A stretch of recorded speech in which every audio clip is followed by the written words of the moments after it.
আসসালামু আলাইকুম ওয়া রাহমাতুল্লাহ।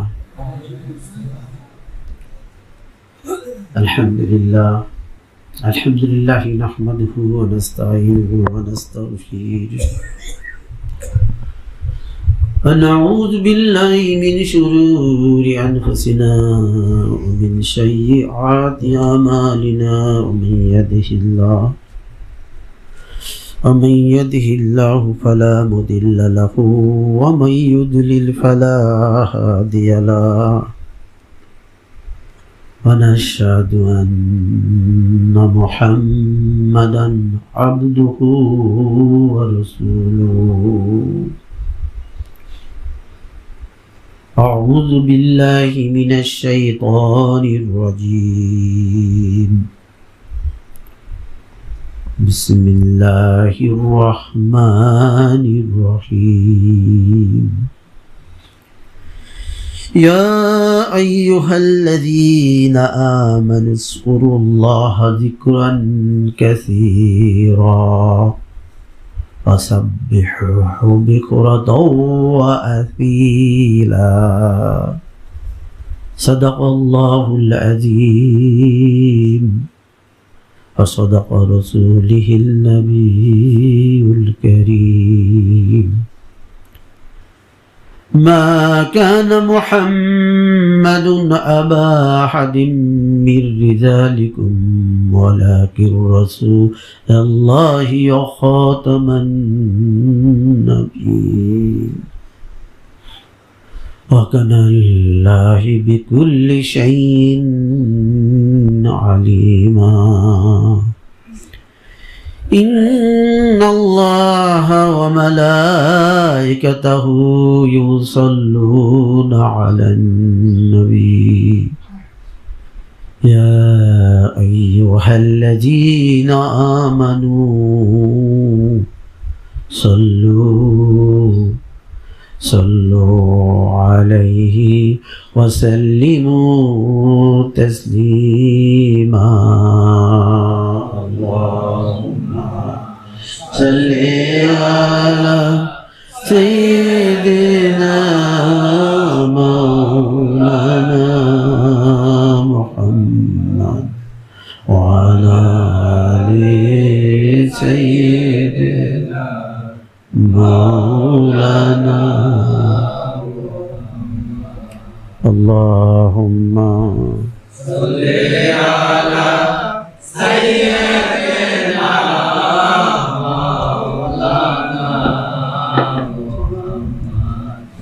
وعلى آل سيدنا مولانا محمد.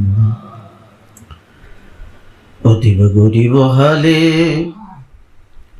সারা জীবন কাটাইলেন,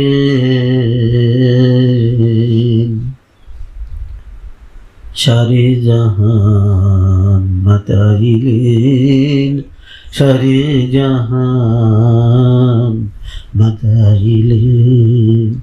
মুহাম্মদ ইয়া রাসূলুল্লাহ। আল্লাহুম্মা সাল্লি আলা سيدنا مولانا محمد وعلى آل سيدنا مولانا محمد. মাফ করে দাও ওগো প্রভু, আমরা হাজির তোমার দরবারে। মাফ করে দাও ওগো আল্লাহ, আমরা হাজির তোমার দরবারে। যার উসিলাই করেছেন ফায়দা, মাফ করুন তার খাতিরে। আল্লাহুম্মা সাল্লি আলা সাইয়্যিদিনা মাওলানা মুহাম্মদ ওয়া আলা আলি সাইয়্যিদিনা سيدنا مولانا محمد কঠিন হাসরের দিনে পাপীদের তারাইতে আপনি বিনে নাহি গতি, আপনি বিনে নাহি গতি। মুহাম্মদ ইয়া রাসূলুল্লাহ, আল্লাহুম্মা সাল্লি আলা সাইয়্যিদিনা মাওলানা মুহাম্মদ ওয়া আলা আলি সাইয়্যিদিনা মাওলানা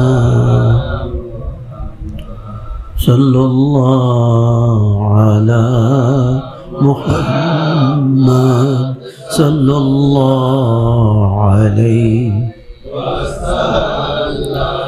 সাল্লাল্লাহু আলা মুহাম্মদ সাল্লাল্লাহু আলাইহি الصبح دعا من طلاته والليل دجى من أخرته صلى الله على محمد صلى الله عليه وسلم صلى الله على محمد صلى الله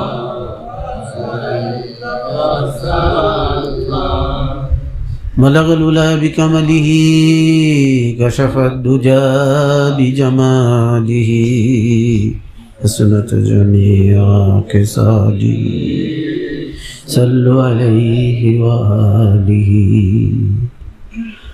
بلغ العلا بكمله كشف الدجى بجماله حسنت جميع خصاله صلوا عليه وآله আলহামদুলিল্লাহ আলহামদুলিল্লাহ আলা যালিক। সমস্ত প্রশংসা আল্লাহর, যে দয়ালু আমাদেরকে দয়া করে এই ফিতনা ফাসাদের যুগেও জুমার নামাজ আদায়ের পরে জুমার নামাজের মুসল্লায় আমাদেরকে এখনো বসে রেখেছে এবং আমরা যারা সাদিকিনদের সঙ্গ লাভের নিয়তে এসেছি তারা এমনও ইচ্ছা করেছি যে যতক্ষণ পর্যন্ত আমাদের রাহাবার পীর মুর্শিদ বিদায় না দিবে ততক্ষণ আমরা থাকবো। এটা বড় সৌভাগ্যের ব্যাপার, বলেন সুবহানাল্লাহ। এই জামানায় এরকম বসার তৌফিক পাওয়া এটা সাধারণ কোনো বিষয় না, এটা অনেক বড় ব্যাপার। আমরা সে আল্লাহরই প্রশংসা করি যিনি আমাদেরকে এই তৌফিক দিয়েছেন, হেদায়েত দিয়েছেন, ঈমান দান করেছেন, আমাদের ক্ষমা করার জন্য বিশেষ বিশেষ দিন দিয়েছেন, বিশেষ বিশেষ স্থান দিয়েছেন, সেখানে যাইতে তৌফিক দিয়েছেন। দিনের শ্রেষ্ঠ হচ্ছে জুমার দিন, আর স্থানের শ্রেষ্ঠ হচ্ছে মসজিদ, আর আমলের শ্রেষ্ঠ হচ্ছে নামাজ এবং জিকির। জিকিরেরই অনেক রকমের হালত আছে, আমরা সেই বিষয়ে আজকে একটু আলোচনা করব। আজকে আমরা মুক্তবাদ শরীফ মাহফিল থেকে, মুক্তবাদ থেকে জিকিরের বিষয়ে একটি মক্তব থেকে আলোচনা করব সংক্ষিপ্তভাবে ইনশাল্লাহ। জিকির একটা গুরুত্বপূর্ণ ইবাদত, মহিমান্বিত ইবাদত, অথচ এই ইবাদতটাই সবচেয়ে বেশি অবহেলিত বর্তমানে, কি বলেন তাই না? জিকির একটা মহিমান্বিত, একটা শ্রেষ্ঠ ইবাদত, অথচ এটাই আমরা অবহেলা করি সবচেয়ে। মানুষ তার আপনজন এবং প্রিয়জনকে বেশি বেশি স্মরণ করে, কি বলেন তাই না? যে মানুষ যে জিনিসটাকে বেশি ভালোবাসে রাত দিন তার ওই জিনিসের ফিকির, জিকির। ফিকির মানে চিন্তা মানে জিকির, ওই জিনিসের জিকির তার হয়, ওই জিনিসের স্মরণ হয়। জিকির মানে হলো স্মরণ, মনে থাকা। যে যে বস্তু ভালোবাসে সে সেই বস্তুকে মনে রাখে। আপনজন প্রিয়জনদের আলোচনায় বেশি বেশি মজা পায় তারা। যদি কোনো প্রিয়জনেই ভালোবাসে, সেটা সন্তান হতে পারে, স্ত্রী হতে পারে, প্রেমিক প্রেমিকা হতে পারে, কোনো প্রিয় বক্তা হতে পারে, পীর মাশেক হতে পারে, যে যাকে ভালোবাসে ওই ব্যক্তির কথা যেখানে আলোচনা হচ্ছে সেখানে সে মজা পাচ্ছে, নাকি ভুল বললাম? আর মানুষের স্বভাবগত যেটা বৈশিষ্ট্য, ফিতরাতগত যেটা বৈশিষ্ট্য, যারা মুমিন হবে, মুমিন বান্দা বা বান্দির কাছে সবচেয়ে আপনজন হচ্ছে আল্লাহ। আল্লাহ বলেন সুবহানাল্লাহ। মুমিন বান্দা এবং বান্দির কাছে সবচেয়ে আপনজন কে? আল্লাহ। ওয়াল্লাযীনা আমানু আশাদ্দু হুব্বাল লিল্লাহ, এ আল্লাহ তাআলা কোরআনেই বলতেছে। মুমিন তো সেই, অর্থাৎ ঈমানদার তো সেই, বিশ্বাসী তো সেই, তার বিশ্বাসটাই পূর্ণতা পেয়েছে যে তার রবকে, তার আল্লাহকে সব কিছুর চাইতে ভালোবাসে। টাকা পয়সা, বাড়ি গাড়ি, সুনাম সুখ্যাতি, সন্তান সন্ততি, নাতি নাতনি, সকল কিছু চাইতে যে বেশি ভালোবাসে আমাকে অর্থাৎ আল্লাহকে, সেই হচ্ছে মুমিন, ইমানদার। বলেন সুবহানাল্লাহ। আল্লাহ যেন আমাদের সেই বিশ্বাস, সেই ঈমান দান করেন। বলেন আমিন। আল্লাহুম্মা আমিন। ভালোবাসার পরীক্ষা স্বরূপ আমরা গত মাসে, এই মাসে সম্ভবত 10 তারিখে যে ঈদ হয়ে গেল, বকরা ঈদ, ঈদুল আজহা, সেখানে আমরা আলোচনা শুনেছি ইব্রাহিম আলাইহিস সালামের আলোচনা। সে আল্লাহকে কি পরিমাণ ভালোবাসে, তাই না? যা বলছে তাই। আমি শুধু ইশারা দিয়ে যাচ্ছি খালি উদাহরণস্বরূপ। এবং আমাদের এই দিনকে বলা হয় মিল্লাতে ইব্রাহিম। এজন্য আল্লাহ পাকের ভালোবাসা এটাই হচ্ছে মূল। এবং আমি যে আজকে একটা আয়াতও পাঠ করেছি, ইয়া আইয়ুহাল্লাযীনা আমানু যকুরুল্লাহা যিকরান কাসীরা ওয়াসাব্বিহুহু বুকরাতাও ওয়া আসীলা। কোরআনের শরীফের মধ্যে সূরা আহজাবের মধ্যে আল্লাহ তাআলা নিজেই বলতেছেন, হে ঈমানদার বান্দা বান্দীগণ, তোমরা আল্লাহর জিকির, আমার জিকির বেশি বেশি করে করো, এবং সকাল সন্ধ্যায় আমার তাসবিহ পাঠ করো। এটা কি কোরআনের কথা না কোরআনের বাহিরের কথা? আমরা যদি লক্ষ্য করি আমাদের পৃথিবীতে মানুষের, তারা আল্লাহর জিকির কতটুকু তারা সময় করে, এবং সকাল সন্ধ্যায় তাসবিহ কয়জন পাঠ করে? কোনো রকম নামাজ পড়েই চলে যায়। হ্যাঁ, নামাজও জিকির, কিন্তু এই বিষয়গুলো আলোচনা করব একটু করে। আল্লাহ তাআলা এখানে যিকরান কাসীরা, বেশি বেশি জিকির করতে বলছে। আচ্ছা, নামাজ কি বেশি বেশি পাঠ করতে বলছে? আর একটা মানুষের পক্ষে কি নামাজ সবসময় পড়াই সম্ভব? তাহলে আল্লাহ তাআলা এমন একটি ইবাদত করতে বলেছে যেটা বেশি বেশি করা যায়। এই জিকির এমন একটা জিনিস যে জিকির ছাড়া কোনো কিছু আল্লাহ কবুল করবে না। আল্লাহ কবুল করবেন জিকিরময় নামাজ, আল্লাহ কবুল করবেন জিকিরময় হজ, আল্লাহ কবুল করবেন জিকিরময় যাকাত, আল্লাহ কবুল করবেন জিকিরময় আলোচনা, শোনা এবং বলা, সবই জিকিরময়। জিকির ছাড়া, জিকির না থাকলে আল্লাহ সেটা কবুলই করবেন না। এই জন্যে এই জিকিরটা আল্লাহ বেশি করে করতে বলছেন, যাতে মানুষ এর মাহাত্ম্য বুঝতে পারে। আবার জিকির ছাড়া মানুষের মূল শত্রু শয়তানের কাছ থেকেও বাঁচতে পারবে না। আশ-শাইতানু জাসিমুন আল-আকাল ইবনা আদম ফাইজা যাকরাল্লাহু খানাসা ওয়া ইজা গাফাল ওয়াসাসা। বনি আদমের অন্তরে শয়তান হাঁটু গড়িয়ে বসে থাকে। যদি জিকির করে শয়তান পালিয়ে যায়, যদি জিকির না করে শয়তান বসে কুমন্ত্রণা দেয়। তাহলে কি বোঝা গেল? জিকির করা লাগবে না লাগবে? এবং হাদিসের মধ্যে আছে, রাসূল সাল্লাল্লাহু আলাইহি ওয়াসাল্লাম বলছেন, আমি সব সময়ই আল্লাহর জিকির করি। বলেন সুবহানাল্লাহ। একজন মুমিনের জীবনের পরম লক্ষ্য উচিত জাহান্নামের থেকে নাজাত পাওয়া আর জান্নাত তার নসিব হওয়া। একজন মুমিন বান্দার তার লক্ষ্য হবে, একজন মুমিন যে বিশ্বাসী হয়ে গেছে, তার জীবনের লক্ষ্য হবে, যখন সে বিশ্বাসী হয়ে গেছে তখন সে এই বিশ্বাসের উপর আমল করার জন্য কি প্রয়োজন এটা সে নবীর জামানায় নবীর কাছ থেকে জেনেছে। নবীর জামানায় যখন ছিল না তখন তারা আলেম ওলামা ফুকাহাগণের কাছ থেকে জেনেছে, পীর মাশায়েখগণের কাছ থেকে শিখেছে। তখন তারা যখন বিশ্বাসী হয়ে গেছে, ইমানদার হয়ে গেছে, অর্থাৎ বিশ্বাস করেছে, কি বিশ্বাস করছে? যখন বিশ্বাস করছে যে এই দুনিয়া ক্ষণস্থায়ী, আর প্রতিটি মানুষ সেখানে কেবলমাত্র একজন মেহমান, এটা যদি অন্তরের মধ্যে বিশ্বাস হয়ে যায়, যে এই দুনিয়া ক্ষণস্থায়ী। এখন দুনিয়া ক্ষণস্থায়ী বলতে যদি বোঝেন যে 500 বছর আগের শহর, 1000 বছর আগের শহর তো আছে, আরে সেটা তো দুনিয়া না, আপনার জীবনই তো আপনার দুনিয়া, কি বলেন তাই না? আপনি তো ক্ষণস্থায়ী, এটা বোঝার জন্য বেশি কিছু লাগে না। আপনার দাদা মারা গেছে, আপনার বাপ মারা গেছে, আপনার মা মারা গেছে, আপনার চোখের সামনে আপনার বন্ধু বান্ধব মারা যায়, আপনার প্রতিবেশী গ্রামবাসী মারা যায়, তাহলে ক্ষণস্থায়ী হলো না? যে যিনি ঈমান দেয় অন্তর থেকে যখন বোঝে যে এই দুনিয়া ক্ষণস্থায়ী আর প্রতিটি মানুষ এখানে কেবলমাত্র একজন মেহমান, আজ না হয় কাল মৃত্যুর ফেরেশতা সবার দুয়ারই করা নাড়ে, নাড়ে না? হ্যাঁ, আজকেও নাড়তে পারে, কালকেও নাড়তে পারে। মৃত্যুর বিশ্বাসটা এমন হবে যখন পূর্ণ ইমানদার হবে, অদখুলু ফিস-সিলমি কাফা, যারা পূর্ণ ইমানদার হয়, পূর্ণরূপে ইসলামের মধ্যে যখন আসে, তখন তাদের আর একটা বিশ্বাসের দরজা খুলে যায়। সেই বিশ্বাস দ্বারাই, অর্থাৎ জিকির ছাড়া ইমানই থাকে না, সেই বিশ্বাসের দ্বারাই সে বোঝে যে যে কোনো সময় মৃত্যুর ফেরেশতা আমার দুয়ারে করা নাড়তে পারে। কুল্লু নাফসিন যায়িকাতুল মাউত, এই কথা তার বিশ্বাস হয় যে প্রত্যেক প্রাণীকে মৃত্যুর স্বাদ আস্বাদন করতেই হবে। নাকি ভুল কথা? এটা কি মনে করেন আপনারা? এই জন্য এই জিকির যদি করি তাহলে ইমানটা পাকা হবে, সুন্দর হবে। জিকির আমাদের বুঝতে হবে। জিকির হলো অলসতার চাদরকে টেনে খুলে হিসড়ে নিয়ে যায়, ছিঁড়ে ফেলে দেয়। জিকির হলো আল্লাহর স্মরণ, যে স্মরণের দ্বারাই আল্লাহ পাকের হুকুম মানার যে গাফলতি, যে পর্দা, এটা থাকে না, ওইটা হলো জিকির।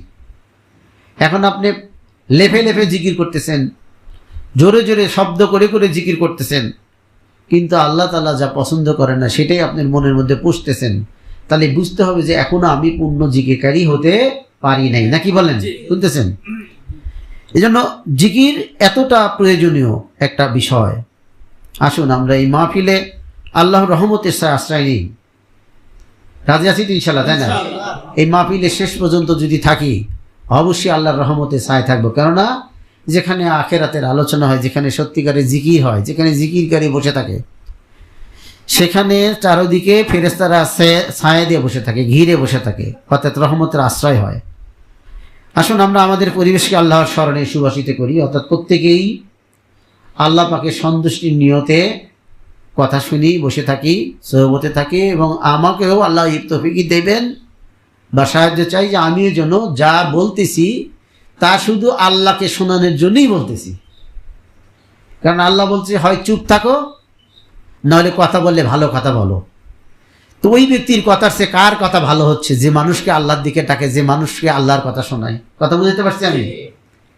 তো ওই ব্যক্তির কথার সাথে ভালো কথা হতে পারে না। একজন আল্লাহর ওলি বলছেন যে আমার সবচেয়ে ভালো লাগে কালামুল্লাহ শুনতে, আল্লাহর কথা শুনতে, আল্লাহর কথা বলতে, বা আল্লাহর কথা যারা বলে তাদের কথা বলতে, তাদের কথা শুনতে, আল্লাহর জিকির যারা করে তাদের দেখতে, তাদের কথা শুনতে। এছাড়া আমার আর পৃথিবীতে বেঁচে থাকার কোনো সার্থকতাই আমি খুঁজে পাই না। তাহলে আমি আজকে ব্যতিক্রম একটা কথা বললাম যে আসুন আমরা আল্লাহর রহমতে চাই, আশ্রয় নিই, আমাদের পরিবেশকে জিকিরের পরিবেশে সুবাসিত করে ফেলি। আমিও নিয়ত পাল্টিয়ে দিয়েছি, এখন যদি কথা বলি আল্লাহকে শোনানোর জন্যই বলবো। চুপ যদি থাকি, কখনো মুখ বন্ধ করে দেই, আল্লাহর জন্যই চুপ থাকবো, কারণ এটা আল্লাহ বলছেন। কথা বললে হয় চুপ থাকুন, হয় কথা বললে আল্লাহর কথাই বলো। কি হয়েছে? কথা বুঝতে পারছেন? তাই আশা করি, আমরা প্রার্থনা করি আরশের প্রভু যেন এই মাহফিলের উছিলায় আমাদেরকে, আপনাদেরকে উপকারী জ্ঞান দান করেন এবং এর মাধ্যমে আমাদের অন্তরে আল্লাহর ভালোবাসা আরো বাড়িয়ে দেন। সবাই বলে না আমিন। আল্লাহ। একজন আল্লাহর ওলি, তিনি কথার মধ্যে বলতেছে একদিন যে আল্লাহ যে আমাকে স্মরণ করে এটা আমি তখন বুঝতে পারি। এই কথা যখন বলছে, পাড়াই ভাই বলে, তখন যারা সাধারণ মানুষ তারা তো কোনো কিছু প্রশ্ন করে না, বোঝেও না, তাদের চিন্তাও করে না, তারা ঠিক আছে বিশ্বাস করে। কিন্তু কিছু কিছু মানুষ, পৃথিবীতে কিছু কিছু মানুষ আছে না যারা বেশি বোঝে একটু, এরকম মানুষ আছে না নাই বলেন? এরকম কিছু আলেম ওলামা, জাতীয় আলেম মানুষ, তারা বলতেছে কি বললো, হুজুর গায়েবের খবর জানলো, আল্লাহ কখন তাকে স্মরণ করে এইটা সে জানে কি? এটা তো কেমন হলো না ব্যাপারটা? তো হুজুর তো বুঝতে পারেন, হুজুর যারা হন তাদের একটা ফেরাসাত থাকে। প্রতিটা ছালেক ফেরাচাঁদ ছাড়া যারা পীর মুরিদি করে তারা কখনো তাদের সিরাতুল মুস্তাকিমের সুলুকের পথে তারা নিয়ে যেতে পারবে না। এটা আল্লাহ তাআলাই বিশেষভাবে তাদেরকে দান করেন। আল্লাহর ইচ্ছাতেই দান হয় এবং আল্লাহর ইচ্ছাতে তুলে নেয়। কথা বুঝতে পারছেন? তো পীর মাশায়েখ তখন দেখতেছে যে কিছু মানুষের তো জল টল না অন্তরকম কথা হয়ে যাচ্ছে, তাদের ঈমান নষ্ট হয়ে যাচ্ছে। কেননা পীর মুর্শিদের প্রতি সন্দেহ থাকলে হয় বলে নেওয়া দরকার, আর না হলে মেনে নেওয়া দরকার যে আমারই বোঝার ভুল, আমার পীর মুর্শিদ যা বলছে ঠিকই বলছে। কি বলেন তাই না? তো যারা আল্লাহর ওলি হয় তারা কখনো কোরআন সুন্নাহর বাইরে একটা কথা বলে না। তখন তাদেরকে উদ্দেশ্য করে বলতেছে যে বোকারা, তোমরা বুঝতেছো না আল্লাহ কি বলে নাই, ফাজকুরুনি আসকুরুকুম ওয়াশকুরুলি ওয়ালা তাকফুরুন। বান্দা যখন আমাকে স্মরণ করে আমিও তাকে স্মরণ করি, এটার জন্য কি আর গায়েব জানা লাগে? বলতেছে যে আমি বুঝতে পারি, কারণ আমি যখন যতক্ষণ জিকির করি আল্লাহ যে ততক্ষণ আমার জিকির করে বুঝতে পারি, এবং দলিল কোরআন দিয়ে দিল। কথা কি বুঝাতে পারছি আপনাদেরকে? কত সোজা কথা না? দেখি কঠিন তো মোটেও না, কঠিন তো আমাদের বোঝার ভুল, কঠিন তো আর কিছু না। এই জন্য নবীজি বলেছেন তার উম্মতদেরকে, আমাদের নবীজি আমাদের উম্মত, আমরা হলাম তার উম্মত নাকি? নবীজির উম্মত আমরা। বলেছে পৃথিবীতে তোমরা মুসাফিরের মতো থাকতে। আমাদের কিভাবে থাকতে বলছে? মুসাফিরের মতো না, অর্থাৎ আমাদের যে মৃত্যু ঘটবে এই পৃথিবীতে ক্ষণস্থায়ী, এই কথাটা মনে রাখা মানেই তো মুসাফির। মুসাফির যখন ট্রেনে বা গাড়িতে বসে অথবা রাস্তা হেঁটেই যায়, তখন সে জানে যে এই রাস্তাতে আমি হাঁটতেছি ঠিকই, কিন্তু এটা আমার থাকার জায়গা না, আমি আমার গন্তব্য যেখানে সেখানে আমি যাচ্ছি, নাকি বলেন? তো এই জন্য আল্লাহ রাসূল বলছেন যে তার উম্মতকে বলছেন তোরা মুসাফিরের মতো থাকো। আর আমাদের অবস্থা কি হয়েছে? আমাদের অবস্থা হয়েছে যে সেই মুসাফিরের মতো যিনি গন্তব্যকে ভুলে সফরকে জীবনের উদ্দেশ্য বানিয়ে নিয়েছি। আমরা এমন একটা মুসাফির হয়েছি যে আমরা ধরেন একটা বাসে বা ট্রেনে টিকিট কাটছি, এখন মনে করছি যেন বাস গাড়ি আমরা কিনে নিছি, ওটাই আমাদের ঠিকানা, ওটাকেই সাজাইতেছি। ঠিক আমাদের অবস্থা তাই হয়েছে যে আমরা যে গন্তব্যে আমাদের যে এই সিরাতুল মুস্তাকিমের পথে চলতে বলেছে,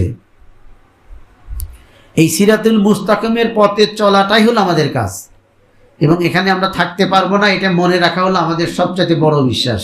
কথা বুঝছেন?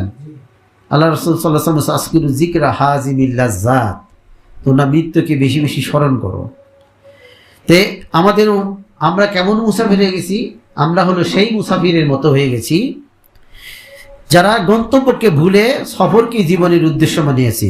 মনোযোগ শুধু সফরকে নিয়েই, গন্তব্য গিয়ে কি খাবো, কি কোথায় থাকবো সেই চিন্তা আমরা ভুলে গেছি। কি বলেন তাই না? এই ভুলে যাওয়ার কারণ হলো জিকির না থাকা। বলেন নাউযুবিল্লাহ। এই ভুলে যাওয়ার আর অন্য কোনো কারণ নাই। এই জন্য আল্লাহ রাব্বুল আলামিন সবচেয়ে বেশি জিকির করতে বলেছেন ইবাদতের মধ্যে। আমি একটু মুক্তবাদ থেকে পড়ে তারপরে ব্যাখ্যা দিচ্ছি ইনশাআল্লাহ। যেহেতু মুক্তবাদের বরকতি আমরা এখানে আসি, প্রথম খণ্ডে শায়েখ কবিরের নিকট একটা ছোট্ট বক্তব্য লিখেছেন, ব্যাখ্যাটা অসাধারণ, অনেক বড়। তিনি লিখতেছেন আল্লাহ তাআলা আমাদেরকে এবং আপনাদেরকে হযরত নবী করিম সাল্লাল্লাহু আলাইহি ওয়াসাল্লামের শরীয়তের উপর কায়েম রাখুন। আমিন, আল্লাহুম্মা আমিন। এই জন্যই তো বলি মুফতি আল বিস্তামি রাহমাতুল্লাহ আলাইহি হচ্ছে শ্রেষ্ঠ নায়েবে নবী। কি বলেন তাই না? তিনি হলো মুজাদ্দিদ, 1000 বছরের, তিনি আলেমেরও আলেম। ভাষাগুলো কিরকম? প্রথমে দিছে আমাদেরকে, নিজের প্রতি, নিজে বড় কিছু হয়ে গেছি এটা যদি লেখা থাক যা বুঝতো নিজেকে, তাহলে লিখতো আপনাদেরকে, আপনাকে, নাকি? তা কিন্তু তিনি লেখেন নাই। তিনি লিখেছেন আমাদেরকে মানে আমাকে, এবং আপনাদেরকে মানে আপনাদেরকে হযরত নবী করিম সাল্লাল্লাহু আলাইহি ওয়াসাল্লামের শরীয়তের উপর কায়েম রাখুন। নবী করিম সাল্লাল্লাহু আলাইহি ওয়াসাল্লামের শরীয়ত, এই শরীয়ত আমরা যতটুকু জানি আমাদের জীবনের উদ্দেশ্য থাকবে সবগুলো যেন মানতে পারি। কি বলেন তাই না? অর্থাৎ শরীয়ত হলো, শরীয়তের সাধারণ অর্থ আমরা এখন নিতে চাই, সেটা হলো আল্লাহ রসুল যা করেছেন সম্পূর্ণ তার অনুসরণ করা। কি বলেন তাই না?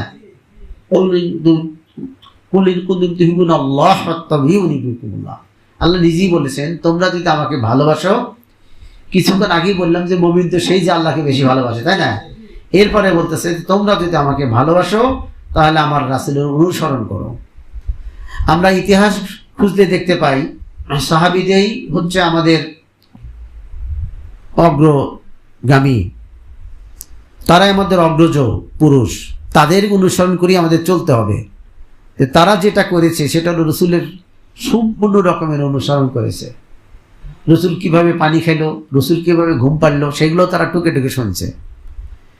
এখন সাধারণভাবে যেটা আমি আপনাদেরকে শোনাতে চাই যে রসুল সাল্লাহ সাল্লামের সাথে তারা যখন পথ চলছে, এই পথে যখন রসুল সাল্লাহ সাল্লাম প্রকৃতির ডাকে সাড়া দিয়েছে প্রস্তাব অথবা পায়খানার জন্যে, এই পরবর্তী যুগে ওই সাহাবাকে আমরা ওই রাস্তা দিয়ে যেতে ওই সমস্ত জায়গাতে প্রস্তাব পায়খানা করার চেষ্টা করছে, ভান করছে।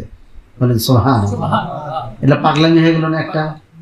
এইটাই, তোমরা এমন ভাবে জিকির করো লোকে যেন পাগল বলে। এই জিকির তো আল্লাহ স্মরণ করছে, তাই না? ওই যে বলছে তোমরা যদি আমাকে ভালোবাসে রাসূলের স্মরণ করো, রাসূলের অনুসরণ করো।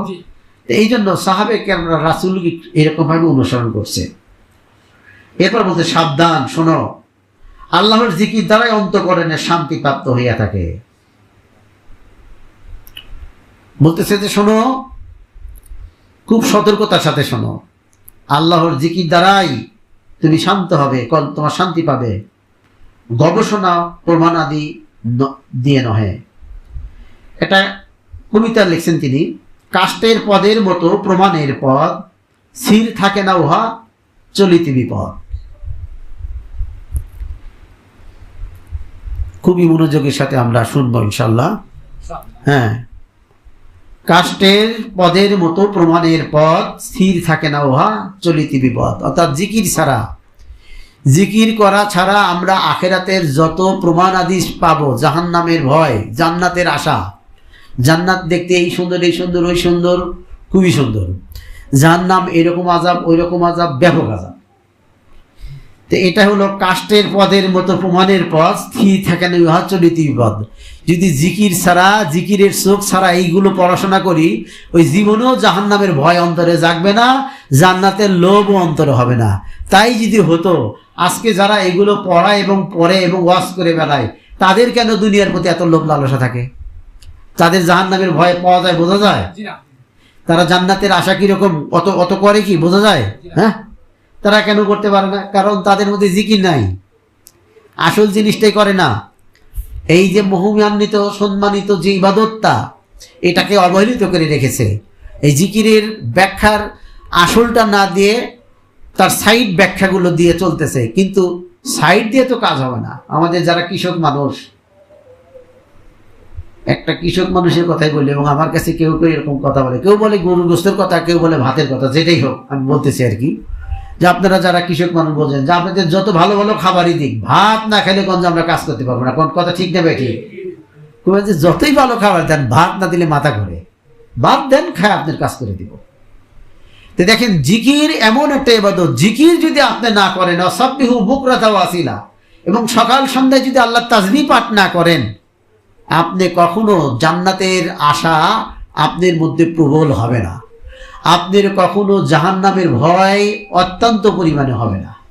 আর না হওয়ার কারণই হলো কাষ্টের পদের মতো প্রমাণের পথ, স্থির থাকে না উহা চলিতে বিপদ। এই কালাম পড়ে আপনি স্থির থাকতে পারবেন না যে অর্থ লোভ করো না।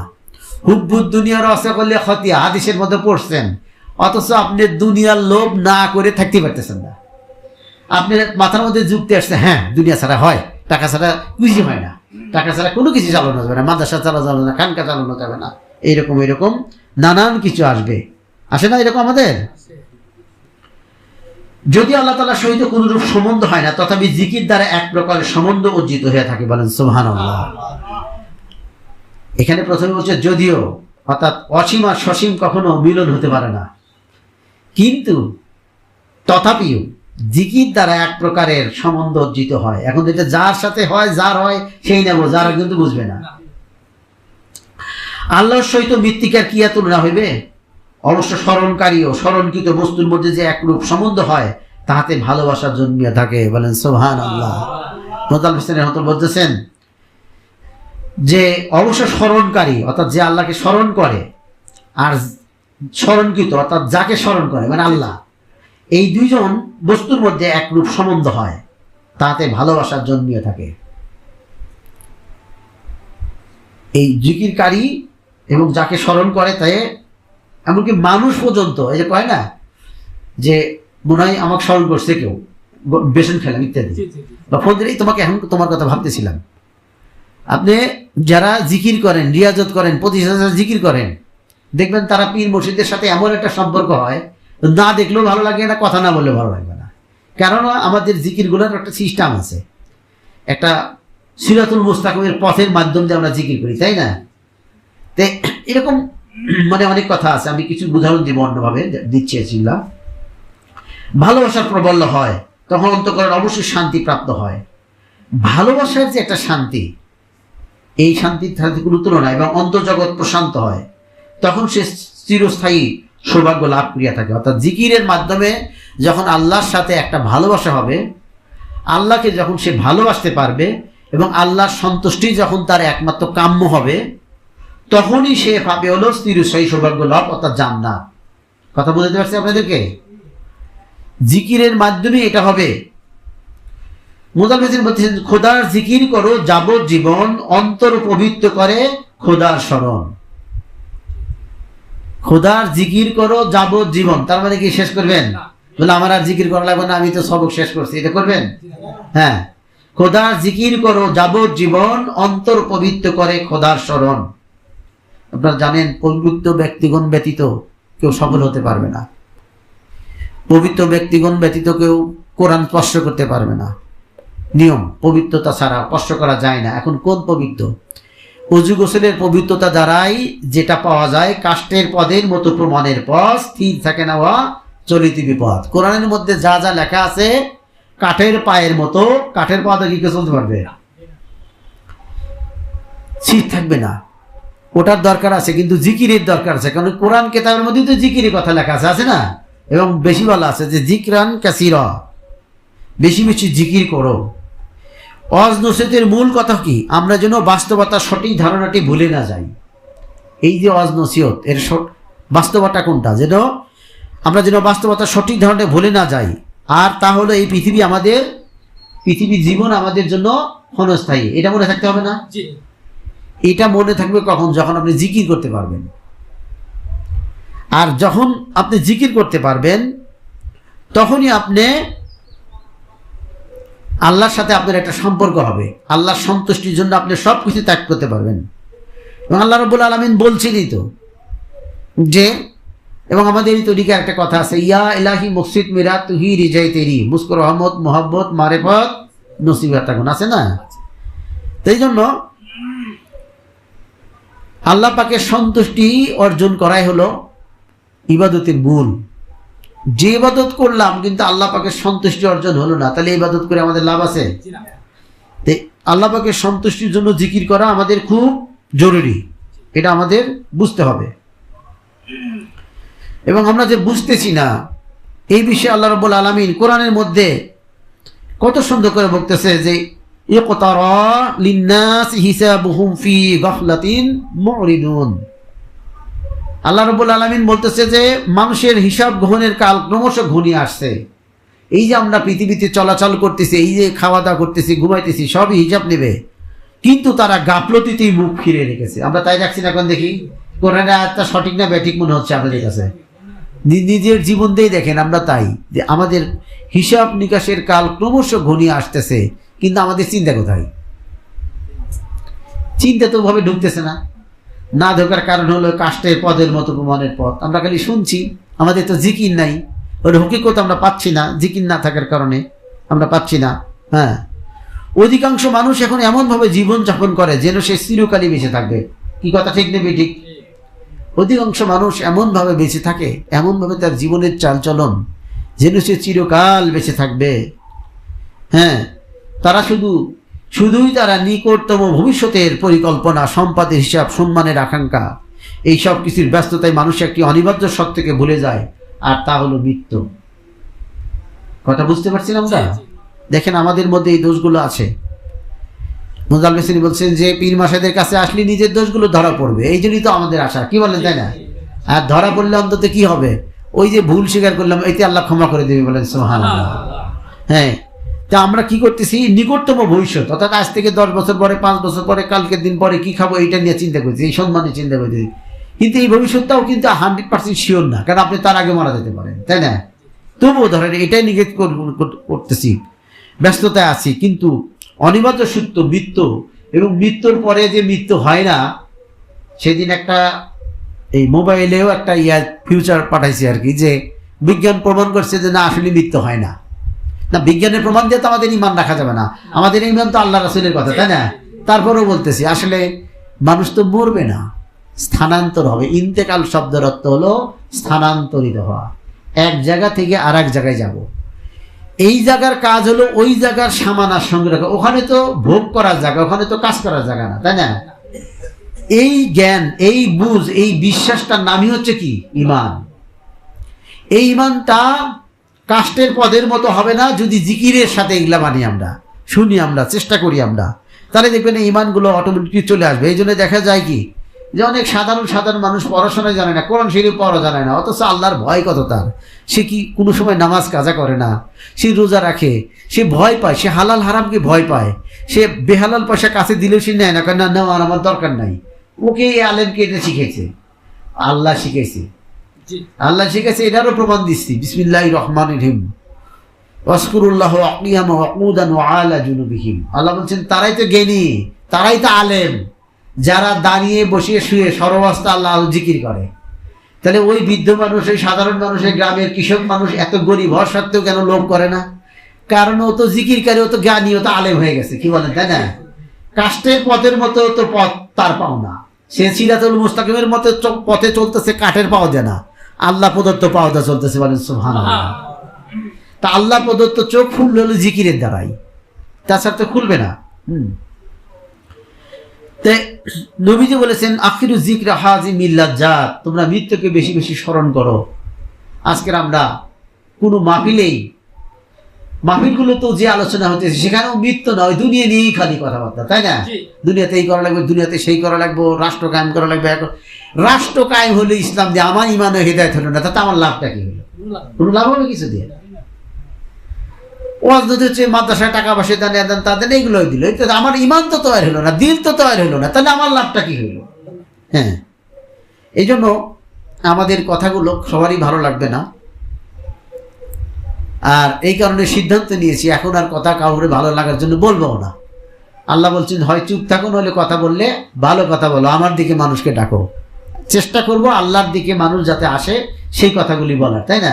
কে বুঝুক বা না বুঝুক, আর আপনারা শুনবেন এই ইউতে যে যেখানে আল্লাহর আলোচনা হচ্ছে, আল্লাহর কথা হচ্ছে, সেখানে আল্লাহর কথা শোনার চেয়ে আর সৌভাগ্য কি হতে পারে, তাই না? আর আল্লাহর কথা শোনা মানেই তো আল্লাহকে ভালোবাসা। জীবনের একটি মুহূর্ত, 5টা মিনিটও যদি আল্লাহর ভালোবাসা প্রমাণ করতে পারি, 5 মিনিট, 2 মিনিট, 1 মিনিটও হতে পারে, ওই উসিলা আল্লাহ তাআলা আমাদের সমস্ত গুনাহ মাফ করে দিয়ে আল্লাহ নাজাত দিয়ে দিয়ে বলেন সুবহানাল্লাহ। এই জন্য জিকির করো যাবজ্জীবন, অন্তর পবিত্র করে খোদার স্মরণ। এই অন্তরের মধ্যে এই পবিত্র চিন্তাগুলো আসবে কি থেকে? জিকির থেকে, তাই না? জিকির ছাড়া কিন্তু এইগুলো আসবে না। এবং আল্লাহ রাব্বুল আলামিন কোরআনে পাকে আরো একটা আয়াত খুব ভালোবেসে, আমরা আসলে কোরআন বুঝে সুঝে পড়তে হবে, খুব ভালোবেসে দরদ দিয়ে। মাও যেমন বিভিন্নভাবে সন্তানকে বুঝায় যে তোরা আমাকে ভুলে দিস না, একটা চিঠি লেখ, বা এটা কর, সেটা করে, এই কাজ করো বাবা, এরকম ভাবে, বা তোমাকে কে এরকম করলো বাবা, তুমি আমার দিকে তাকাচ্ছ না, এরকম যেমন করে, ঠিক আল্লাহ রাব্বুল আলামিনও এমন একটা আয়াত তিনি বলছেন, ইয়া আইয়ুহাল ইনসানু মা গাররাকা বিরাব্বিকাল কারীম, বলতেছে হে মানুষ। এখানে ইমানদারদের বলেন, এখানে সমস্ত মানুষকে বলছে ইনসান, সমস্ত হিন্দু মুসলমান বৌদ্ধ খ্রিস্টান সমস্ত মানুষকে বলতেছে হে মানুষ, কিসে তোমাকে তোমার মহামহিম পালনকর্তার সম্পর্কে বিভ্রান্ত করলো? তুমি কি বুঝলে? তুমি তোমার আল্লাহর কথা, মহামহিমের কথা থেকে বিভ্রান্ত হয়ে গেলে। সে কি বলছে আর তুমি কি করতেছো? এরকম আমরা যে নিয়মিত মসজিদে বসে দাওয়াতি কাজ করছি, এটা কিন্তু বিশুদ্ধ সুন্নাহ, বলেন সুবহানাল্লাহ। আমরা যে এই মসজিদে বসে এই যে নিয়মিত বলতে কি বোঝায়? আমরা নিয়মিত প্রতি মাসে করি না, এটা আমাদের সাপ্তাহিকও আছে, কিন্তু মাসেরটাই এখন মূল এখানের কথা। তো আমরা যে নিয়মিত এই কাজগুলো করি, এটা হচ্ছে বিশুদ্ধ সুন্নাহ। আর বাহিরে যে বিভিন্ন মাহফিল করি এটা হচ্ছে ধর্মীয় কালচার, এটা অতিরিক্ত হতে পারে মুস্তাহাব, কথা বুঝছেন? কিন্তু মসজিদ ভিত্তিক যেটা করতেছে এটা কি সুন্নাহ? হাজারটা সুন্নাহ, হাজারটা মুস্তাহাবকে একটা সুন্নাহর সাথে পারবে? যে মসজিদ ভিত্তিক এই আমলটা আমরা আমাদের পীর মুর্শিদের উসিলাইতে পেয়েছি, তাই না? তরিকতের উসিলাই পেয়েছি। দাওয়াতের এই পদ্ধতিটি সর্বোচ্চ, যেগুলো বাহিরে সেগুলো মুস্তাহাবের আওতায় পড়তে পারে, কিন্তু মসজিদ ভিত্তিক যেটা করতেছি, রাসূলুল্লাহ সাল্লাল্লাহু আলাইহি ওয়াসাল্লাম তার সাহাবীদেরকে নিয়ে কোথায় আলোচনা করছেন? মসজিদে করছেন। তো এই যে আমাদের এটা কিন্তু সুন্নাহ, আর আপনারা জানেন কোটি কোটি নফল একটা সুন্নাহর সমান হতে পারে না। তাহলে আমরা বেশি নফল না করে যদি নিয়মিত মাসে এসে আমরা এই যে আল্লাহ পাকের হুকুমগুলো মানতে পারি, শুনতে পারি, আল্লাহর ভালোবাসা পাওয়ার চেষ্টা করতে পারি, এই সুন্নাহর আমলের ওজনের সাথে তুলনা হবে কোনো কিছু দিয়ে? কোনো কিছু তো হবে না। আমরা এই জগতে আল্লাহর রাসূলের আদর্শ প্রচার করবো, এটাই আমাদের পূর্ণ স্বপ্ন হওয়া উচিত। রাজি আছেন আমরা? হ্যাঁ, আমরা যেন রাসূলের সুন্নাহ প্রচার করব, তার আদর্শ নিজের জীবনে আমল করব এবং প্রচার করব। হে আল্লাহ আমাদের সকলকে সেই তৌফিক দান করুন, সবাই বলেন আমিন, আল্লাহুম্মা আমিন। রাসূলের কিন্তু একটা আদর্শ ছিল, সে আল্লাহকে সবচেয়ে বেশি ভালোবাসছে, নাকি কাকে বলে ভালোবাসছে? সে আল্লাহকে সবচেয়ে বেশি ভালোবাসছে। লা রাহাত ফিদ দুনিয়া, কালামে শরীফ বলতেছে প্রত্যেক পানিকে মানতে হবে, দুনিয়া কোনো স্থায়ী প্রশান্তি স্থান নয়। এই দুনিয়াতে সুখ বা দুঃখ এখানে স্থায়ী না, স্থায়ী আছে নাই। এখানে মৃত্যু থেকে পালানোর সুযোগও আমাদের কারো আছে? নাই। মৃত্যু থেকে কেউ আমরা পালাতে পারবো না। এবং কোরআনের আরো আয়াত আছে, ওমাইয়ুদ্দিল ফালা হাদিয়া লাহ, আল্লাহ যাকে সৎপথ না দেখান, আল্লাহ যদি কাউকে সৎপথ না দেখান তাকে কেউ সৎপথ দেখাতে পারে না, বলেন নাউযুবিল্লাহ। এই জন্য মুমিন এবং কাফেরের মধ্যে পার্থক্য হচ্ছে কি? নামাজ। আর নামাজের মধ্যে প্রতি রাকাতে কোন সূরাটা পড়তে হয়? সূরা ফাতিহা পড়া লাগে না? প্রতি রাকাতে কিন্তু সূরা ব্যতীত, সূরা ফাতিহা ব্যতীত অন্য 2 রাকাতে কিন্তু সূরা না পড়লেও চলে, তাই না? কিন্তু কোন রাকাতে ফাতিহা ছাড়া কি হবে? হবে না। এই ফাতিহাটা না পড়লে, অর্থাৎ নামাজ না পড়লে কি হিদায়াত পাবেন না, কারণ এই ফাতিহার মধ্যে হেদায়েতের দরখাস্ত আছে। আল্লাহ অন্যান্য কিছু আমাদের জন্য নির্ধারিত করে রেখেছে, এটা অন্য অনেক কিছু আমরা না চাইতেই পেয়ে যাব, কিন্তু হেদায়েত তো আমাদের চাইতেই হবে। এই জন্য বলা হয়েছে মুমিন এবং কাফেরের মধ্যে পার্থক্য, অর্থাৎ অবিশ্বাসী এবং বিশ্বাসীর মধ্যে পার্থক্য হচ্ছে কি? নামাজ। আজকে আমরা অনেক তরিকার লোক আছে, তাদের নামাজ পড়া লাগে না, তাই না? তারা কয় দাইমি নামাজ পড়তেছে, তারা দাইমি নামাজ পড়তেছে, বুঝি তো না। দাইমি জিকির, আকলু সালাতে লি জিকরি, আমাকে স্মরণ করার জন্য নামাজ। ওই নামাজ তো আমরাও পড়ি ইনশাআল্লাহ, বলি না? বলেন সবাই, বলেন ইনশাআল্লাহ। ওই নামাজ তো আমরা পড়ি। আবার রাসূলের অনুসরণ হিসেবে আমরাও আজানের সাথে সাথে মসজিদে যে নামাজও পড়ি, তাই না? এবং আল্লাহ তো আরো একটা আয়াতে বলতেছেন, ওমাইয়ুদ্দিল ফালান তাজিদা লাহু ওলিয়া মুরশিদা। ওখানে বললেন যে আল্লাহ যাকে হেদায়েত দান করেন না তাকে কেউ সৎপথ দেখাতে পারে না। এখানে বললে এই কথা যে আল্লাহ যাকে হেদায়েত দেন না তাকে কেউ পথ দেখাতেও পারবে না। কিন্তু আল্লাহ আবার বলতেছেন আল্লাহ যাকে হেদায়েত দান করেন সে হেদায়েত প্রাপ্ত, আর যাকে তিনি পথভ্রষ্ট করেন না, যাকে হেদায়েত করেন সে কখনো, আর যাকে হেদায়েত করেন না সে কখনো পথের দিশা দানকারী অর্থাৎ পীর মুর্শিদ বা অভিভাবক পাবে না। তাহলে কি বোঝা যাচ্ছে? এই কোরআনের আয়াত থেকেই বোঝা যাচ্ছে যাদের পথের দিশারই নাই, যাদের পথ প্রদর্শক নাই, পীর মুর্শিদ নাই, তারা তো আসলে অরিজিনাল পূর্ণ হেদায়েতের মধ্যেও নাই। হেদায়েতের মধ্যে আছে ঠিক অর্ধ। এই কারণে আল্লাহ তাআলা বলছেন অদখুলু ফিস সিলমি কাফা, তাই না? পূর্ণরূপে আসে। যদি পূর্ণ হেদায়েত চাও, কাঠের পাও দিয়ে ছিল না, কৃত্রিম পাও দিয়ে ছিল না, সরাসরি রক্ত মাংসের পাও দিয়ে যদি সিরাতুল মুস্তাকিমের পথে চলতে চাও তাহলে পীর মুর্শিদের কাছে আমাদের আসতেই হবে। এবং আরো আয়াতে আছে কুনু মাস সাদিকিন, তোমরা সাদিকিনদের সঙ্গ লাভ করো, আছে না কথা? হ্যাঁ, সাদিকিনদের কাছে আসতে হবে। সাদিকিনদের কাছে আসলেই একটা জিকির ট্রান্সফার হবে, বলেন সুবহানাল্লাহ। এটা ঈমান ট্রান্সফার হবে, এটা জিনোম, এটা সবাই স্বীকার করে যে পরিবেশগত। একটা ছেলে কি হবে এটা নির্ভর করে সে কাদের সাথে মেশে। ওর বন্ধু বান্ধবের আকল চরিত্রই তার মধ্যে চলে আসবে, তাই না? কাদের সাথে মেশে। তা আমরা যদি সাদিকিনদের সাথে মিশি তাহলে আমরাও ওইরকমই হয়ে যাবো, এই যে স্বাভাবিক। এই জন্য আমাদের তরিকার শায়েকরা কত সুন্দর মাহফিলের সিস্টেম করে দিয়েছেন আমাদেরকে। হ্যাঁ, এই মাহফিলে আসলে আমাদের জিকির পাবো, আর জিকির পাইলে আমরা হেদায়েত পাবো। তা কি বলতেছে, আল্লাহ যাকে হেদায়েত দান করেন সেই হেদায়েত প্রাপ্ত, আর যাকে তিনি পথভ্রষ্ট করেন, পথ হারা করেন, সে কখনো সৎ পথের দিশা দানকারী অর্থাৎ পীর মুর্শিদ বা অভিভাবক পাবে না। এটা কে বলছে? আল্লাহ বলছে পীর মুর্শিদ পাবে না। এখন আমরা অনেকেই নামে মাত্র পীর মুর্শিদ ধরে আছি, কিন্তু আসলে তার আমরা এখনো পীর মুর্শিদ পাই নাই। পীর মুর্শিদ পাইলে পীর মুর্শিদের সন্তুষ্টির বাইরে যাইতে তো পারবো না, পারবো? ওই রকম ভাবে নিজেকে বাঁধতে হবে, বাঁধতে হবে না, আমাদেরকে বাঁধতে হবে। আর বাঁধলে কি হবে? আমরা আল্লাহ পাকের যে হুদেশ, সেই হুদেশগুলো গ্রহণ করতে পারবো, কোরআন এবং হাদিসের আয়াতগুলো মানতে পারবো। ইয়াযাক্কারু ইল্লা উলুল আলবাব, কোরআনের আয়াতের মধ্যে আল্লাহ বলতেছেন জ্ঞানী ব্যক্তিরা ছাড়া কেউ উপদেশ গ্রহণ করতে পারে না। জ্ঞানী ব্যক্তি হতে গেলে যারা জ্ঞানী তাদের সোহবতে, তাদের সামনে আমাদের বসে থাকতে হবে। কথা বুঝছেন? যারা জ্ঞানী, আর জ্ঞানী কারা? ওয়াসকুরুল্লাহ ওয়া কিয়ামা ওয়া কুদান ওয়া আলা জুনুবিহিম, যারা দাঁড়িয়ে বসে শুয়ে সর্ব অবস্থায় আল্লাহ পাকের জিকির করে। মোজাল মেসান রহমতুল্লাহ তার বক্তব্যের মধ্যে বলছেন যে কোনো মানুষ যদি ওসিয়ত করে যে আমার এই ধন সম্পত্তি যা আছে সব সম্পত্তি তুমি একজন জ্ঞানী ব্যক্তিকে দিয়ে দাও, আমি তার বাঁচবো না, অথবা আমি অন্য দেশে চলে যাচ্ছি, আমার এই টাকা পয়সার দরকার নাই, তুমি এটা আমি জীবিত থাকতে হোক আর মৃত্যুর পরই হোক, যদি বলে যে তোমার এই টাকা পয়সাগুলো তুমি একজন জ্ঞানী ব্যক্তিকে দিয়ে দাও, তাহলে মোজাল মেসান রহমতুল্লাহ যে ব্যাখ্যা দিতে, এটা বিশ্বাস করবেন না অন্যতা বিশ্বাস করবেন? মোজাল মেসান ব্যাখ্যা দিয়েছে, যখন দেখবেন যে ব্যক্তি দুনিয়া থেকে নির্লিপ্ত, দুনিয়ার লোভ যার নাই, এই কোটি হাজার টাকার সম্পদ হলে এটা পাওয়ার যোগ্য সেই। আপনি ওসিয়ত মোতাবেক যদি কাজ করতে চান তাহলে এই টাকাটা তাকেই দিতে হবে যে দুনিয়া থেকে নির্লিপ্ত হয়েছে, দুনিয়ার লোভ তাকে আর কাজ করে না, এই ব্যক্তিকেই কি দিতে হবে? এই টাকা পয়সাগুলো দিয়ে দিতে হবে।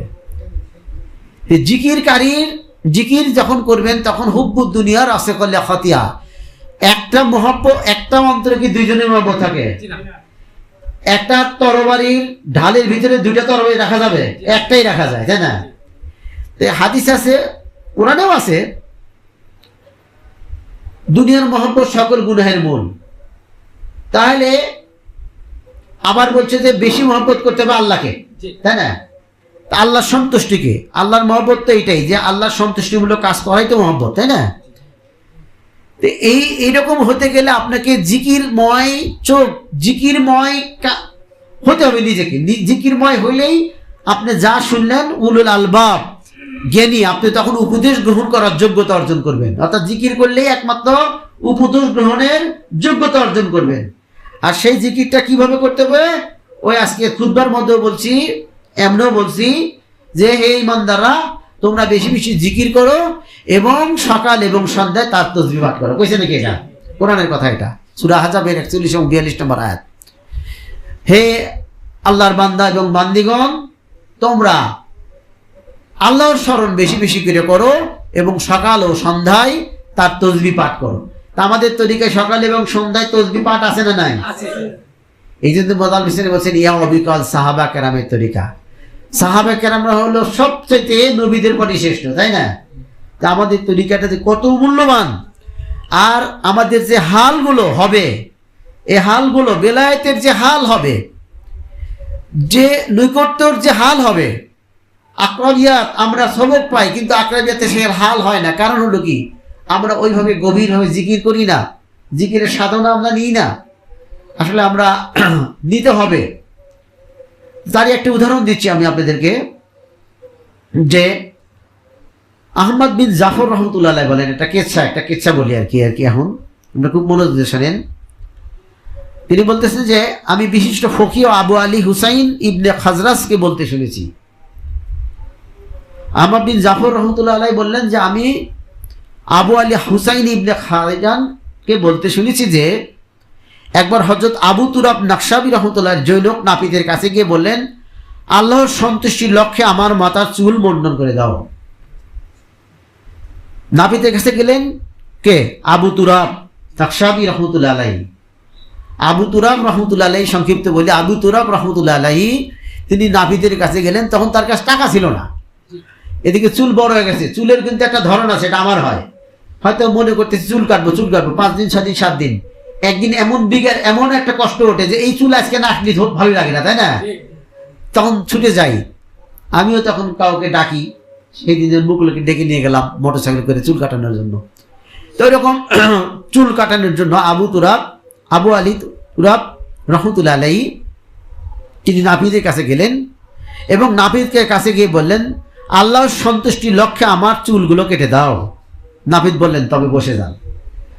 এটা কেতাবের মধ্যে আসছে যে নাপিত তখন আর একটা তৈরি করে একটা সিরিয়ালও আছে, কিন্তু ওই সিরিয়ালে বলতেছে হযরত কা বিদায় দিয়ে আগে এখানে আগে ওনাকে চুলটা কাটাই দিই, কথা বলছেন। নাপিত তখন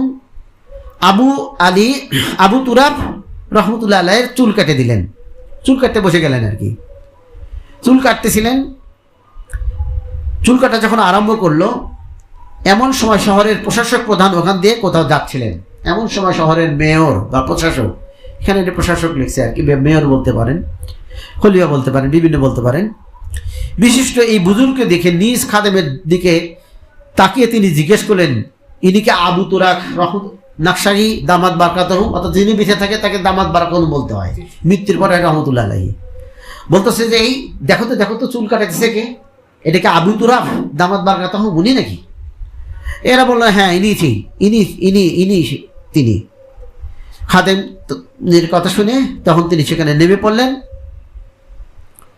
এবং প্রশাসক খাদেমকে বললেন, তোমাদের সবার কাছে সব মিলে কত টাকা আছে, কত স্বর্ণ মুদ্রা আছে, একটু এখানে এক জায়গায় করো, তোমাদের কাছে কত আছে? সব মানুষগুলো মিলে 1000 স্বর্ণ মুদ্রা হলো। কত হাজার হলো? 1000 স্বর্ণ মুদ্রা হলো। তো 1000 স্বর্ণ মুদ্রা হওয়ার পরে একটা থলির মধ্যে, চামড়ার থলির মধ্যে তুলে ফেললো। মানে আগের যুগে টাকা পয়সা কিন্তু ওই রকম থলিদের বিতরণ হইতো সরাসরি। আর স্বর্ণ মুদ্রা তো তাছাড়া তো উপায়ও নাই, স্বর্ণ মুদ্রা তো মুদ্রা, কাঁচা টাকা যাকে বলা হয় আর কি, কাঁচা টাকা। খাদেমগণ বললো যে হ্যাঁ ওখানে আছে, থলেতে 1000 স্বর্ণ মুদ্রা আছে। প্রশাসক বললেন, তার মাথা মুন্ডন শেষ হলে তাকে আমার পক্ষ থেকে এই 1000 স্বর্ণ মুদ্রা হাজি হিসাবে পেশ করবে। সেই প্রশাসক, সেই মেয়র বা খলিফা যাই বলেন না কেন, সে বলল খাদেমের প্রধান যিনি, তাকে বললেন যে তুমি এই 1000 স্বর্ণ মুদ্রা ওনার চুল কাটা শেষ হলে, কারণ কি চুল তো কাটতেছে, দেখতেছি চুল কাটতেছে, চুল কাটা শেষ হলে তার কাছে পেশ করবে আমার এই 1000 স্বর্ণ মুদ্রা এবং দুঃখ প্রকাশ করে বলবে, এই মুহূর্তে আমাদের কাছে বা ওনার কাছে মাত্র 1000 স্বর্ণ মুদ্রা ছিল, অন্যথায় তিনি আরো অনেক বেশি দিতেন। কথা বুঝছেন? মানে এটা হলো বিনয়। আল্লাহর ওলিদের সাথে, আলেম ওলামাদের সাথে বিনয় প্রকাশ করতেছেন, জ্ঞানী মানুষ বিনয় প্রকাশ করতেছেন। বা থাকলে তো আরো বেশি দিত, যেহেতু সে সবার কাছ থেকে নিয়ে দিচ্ছে। বললো যে তুমি এই 1000 স্বর্ণ মুদ্রা তাকে দিবে এবং এর সাথে এও বলবে যে এই প্রশাসক বা আমির আরো বেশি দিত, কিন্তু তার কাছে এই ছিল, এটা আপনি দয়া করে গ্রহণ করুন। এবং খাদেম ঠিক এই মোতাবেক তার কাছে গেলেন এবং চুল কাটা শেষ হলে নিবেদন করল, হযরত এই 1000 স্বর্ণ মুদ্রা এই শহরের প্রশাসক আপনার জন্য হাদিয়া পাঠিয়েছেন। এই শহরের যে মেয়র, খাদেম, মেয়র বলেন, প্রশাসক বলেন, এখানে হাদিস প্রশাসক লিখছে, খলিফাও হয় আরবিতে, আমাদের দেশে যে যেটি বলতে পারি আমরা বলতে পারি। এবং খাদেম বললেন, তিনি আপনাকে সালাম জানিয়েছেন, টাকা পাঠিয়েছেন 1000 স্বর্ণ মুদ্রা আর সালাম পাঠিয়েছেন এবং বলেছে এই মুহূর্তে তার কাছে এই পরিমাণের বেশি কোনো মুদ্রা ছিল না, থাকলে সে এর চেয়ে বেশি দিত, কিন্তু আপনি এটা গ্রহণ করুন, এই ক্ষুদ্র হাদিয়াটুকু, এবং তার সালাম গ্রহণ করুন, তাকে দোয়া করুন।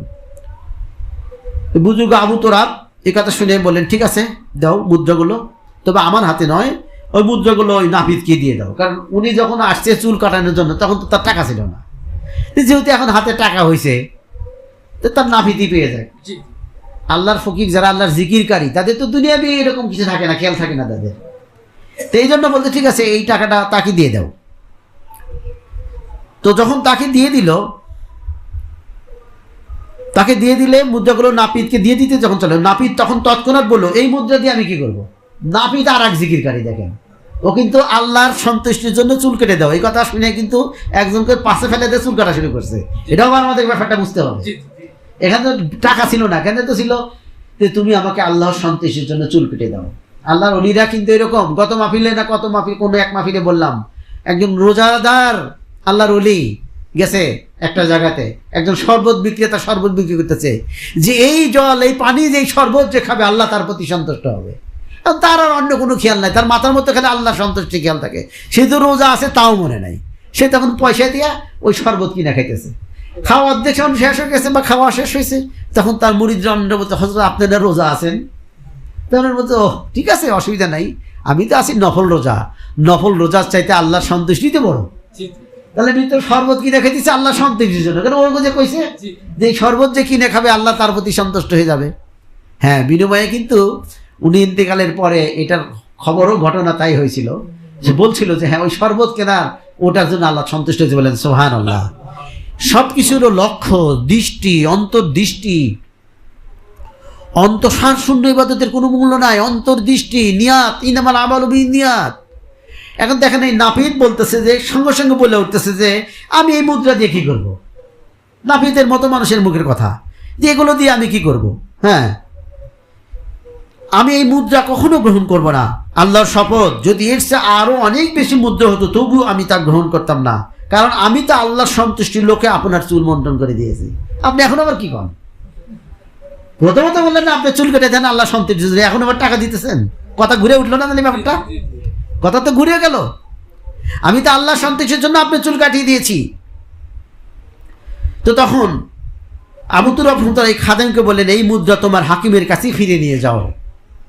তাকে বলবে আপাতত আমাদের কোনো প্রয়োজন নাই, আর এটা তো নাপিতে গ্রহণ করতে যাচ্ছে না, এই টাকা তার নিজের কাজই খরচ করতে বলো, তার নিজের যে কাজ আছে খরচ করতে বলো, যে খরচগুলো তার দায়িত্বে রয়েছে। বললো যে এই টাকাগুলো নাপিতও নিল না, আমারও প্রয়োজন নাই, অতএব সে যখন দিয়েছে এটা আমি তাকে ফেরত দিলাম এবং হুকুমও করে দিলাম যে এই টাকাগুলো সে খরচ করুক, তার দায়িত্ব যা রয়েছে সেখানে। এখন তার দায়িত্বে যদি থাকে ওই শহরের একটা ড্রেন নষ্ট হয়ে গেছে, তাহলে ড্রেনটা ভালো করে দেওয়া, তাহলে কিন্তু ওটাই করা দরকার হবে। কি বলেন, তাই না? সবও কম হবে না। তা আমি মনে করেন যে শহরের গম, রাস্তার যে গম আসছে বা যে কোনো কাজে আসছে, এইগুলো আমি ওইগুলো কাজ না করে এই টাকা নিয়ে যদি কোনো আলেম ওলামা, মাদ্রাসা, পীর মাসে ঢেলে দিতেছি, তাতে কোনো কাজ হবে? কোনো কাজ হবে?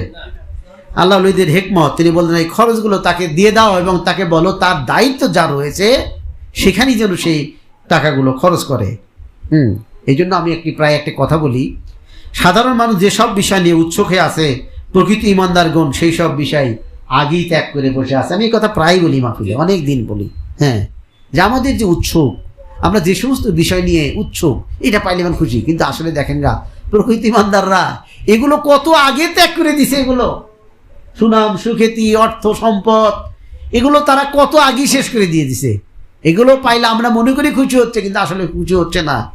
তিনি খুশি হচ্ছে আপনার অন্তরের ভালোবাসা দেখে, যে আপনি আল্লাহর জন্য, আপনার অর্থের প্রতি তার লোভ নাই, কিন্তু আপনি আল্লাহর জন্য যদি আপনি পীর মুর্শিদকে ভালোবাসতে পারেন, এখানে সে খুশি হবে।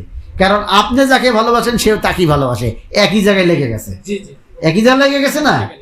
হ্যাঁ, তো এই ভালোবাসা, এই যে একটা উদাহরণ আপনারা শুনলেন, এটা কি জন্য হয়েছে? জিকির করার কারণে হয়েছে। কথা বুঝতে পারছেন? এই নাপিত এবং আবু তুরাব রহমতুল্লাহ আলাইহি এরা দুইজনই ছিলেন কি? জিকিরকারী।